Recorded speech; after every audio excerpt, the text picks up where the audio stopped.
ఈ వీడియోలో మనం అర్వణం గురించి తెలుసుకుందాం. అర్వణం అంటే ఒక ప్రదేశంలో మనం గృహం నిర్మాణం చేయాలన్నా, కొనుగోలు చేయాలన్నా అది మనకి కలిసొస్తుందా లేదా అన్నది మనం తెలుసుకుందాం.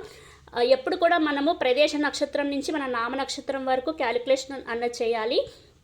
అలా క్యాలిక్యులేషన్ చేసినప్పుడు మనకి రిజల్ట్ 1 to 5 అయితే లాభం, 6 to 8 అయితే ధన నష్టం, 9 to 13 అయితే ధనధాన్య లాభం, 14 to 19 అయితే స్త్రీ దరిద్రం, 20 అయితే పాదపీడ, 21 to 24 అయితే సంపద, 25 అయితే భయపీడలు, 26 అయితే కలహం, 27 అయితే భేదం.